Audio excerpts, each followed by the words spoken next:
فیلم با زنی شروع میشه که با همسرش از خواب بیدار میشن تا به سر کار برن.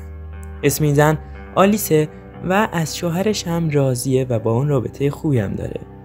همون موقعی که خداحافظی میکنن اون سر چهارراه یه پسر رو میبینه و یه جورایی بهش زده میشه. این پسر اسمش آدامه. اون میره سر کار و میبینه که نمیتونه از فکر این آدامه در بیاد و هر موقع داره به فکرش میفته. اون تصمیم میگیره از اداره بره بیرون و دنبال این پسر بگرده و سریع پیداش میکنه و با تاکسی به خونه میرن و با هم رابطه برقرار میکنه. بعد از اون آلیس به خونه برمیگرده تا به شوهرش همه چی رو بگه و یه جورایی انگار از شوهرش بدش میاد. بعدن میره آلیس که ببینه این مرده واقعا کیه. بعد میفهمه که بله، آدام یه کوهنورد ماهر و کاربلده و یه جورایی آلیس بیشتر عاشقش میشه. آلیس بعداً به خونه اون میره و باهاش باز هم رابطه برقرار میکنه، ولی آدام بهش میگه که من عشقم و خانوادم رو کلاً در یک کوهنوردی از دست دادم.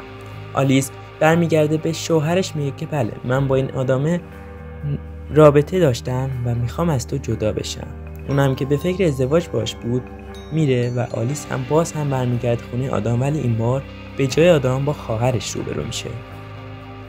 خواهر اونو به خونه دعوت میکنه و آلیس میفهمه که بله، به جای اینکه خونه آدم باش رابطه برقرار کنه، خونه خواهرش بوده که باش رابطه برقرار کنه. اون آدرس خونه آدام رو میگه و اونا باز هم یه رابطه کوچیک برقرار میکنن. صبح روز بعد آلیس رو خفت میکنن و وسایلش رو میدزدن. همون لحظه آدام میاد و اونو به طور وحشتناکی میکشه. آدام برمیگرده و این بار آلیس میگه که آره، من باید با تو ازدواج کنم و با هم ازدواج میکنم و آدام اونو به کلبه میبره و باز هم کارایی میکنه. بعد از مدتی آلیس برمیگرده به شهر لندن، ولی یه نامه‌های عجیبی از یه ناشناس دریافت میکنه.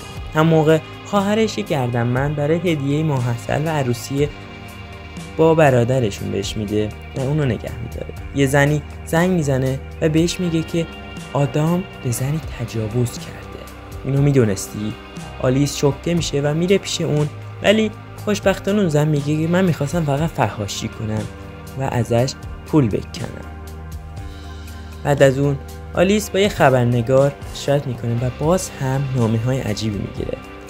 اون میره کمد آدام رو باز میکنه و یه نامه از معشوقه قبلی آدام پیدا میکنه، ولی متاسفانه نمیتونه بخونه چون آدام رسیده خونه.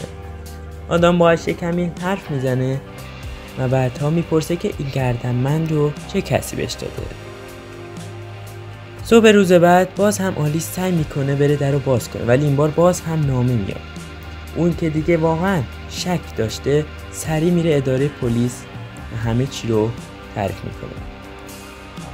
اون دیگه از دست آدام امنیت نداشت و فکر میکرد که آدام خیلی آدم بدیه، برای همین همه چی رو به پلیس تعریف میکرد.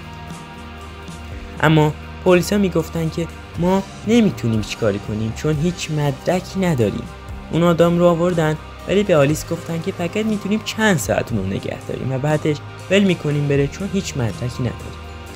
آدم که یه جوری ناراحت شده بود برمیگرده، ولی آلیس حس امنیتش نمیکنه و میره پیش خواهرش. خواهرش میگه که من یه زنی رو میشناستم که معشوقه قبلی آدم بود، ولی میخواست آدم رو ترک کنه، برای همین آدم اونو کشت و در کلبه اونو دفن کرد. تو ماشین اعتراف میکنه که نامه ها رو من میفرستادم تا بهت بگم که داداشم چقدر آدم بد و خشمگینیه. آدم میاد خونه و میبینه که بله، انگاری آلیس اومده پیش خواهرش و یه جوری انگار همه چی متوجه میشه و میره پیش کلبه پیش اونا. هم موقع جسدی رو پیدا میکنن و آلیس همون گردنبندی که خواهرش داده بود رو تو جسدم پیدا میکنه. اون به خواهرش شک میکنه و میگه که این چیه؟ اون میگه که من وقتی 15 سالم بود با برادرم رابطه داشتم و یه جوری اونو دوستش دارم و نمیخوام که هیچ زنی باهاش باشه. برای همین این زنی هم که میبینی من کشتم. اونا با هم درگیر میشن و یه جوری همو میزنن. وقتی پا میشن آدام از راه میرسه. خواهرش که میخواد از پشت آدام بزنه، همون موقع آلیس بهش شلیک میکنه و اونو میکشه. بعدن صبح روز پلیس میاد و آدام رو به جرم قتل میگیرن و میبرن زندان. همون موقع بعد از 2 سال باز هم آلیس و آدام همدیگر رو تو پاشازی میبینن که هیچ کدوم حرفی نمیزنن و فیلم هم در آخر باز هم با یک آلیس که انگار دوباره همراهیتی داره تموم میشه. اگه از این ویدیو واقعا خوشتون اومد، لایک و کامنت و سابسکرایب یادتون نره و این ویدیو رو از دست ندید.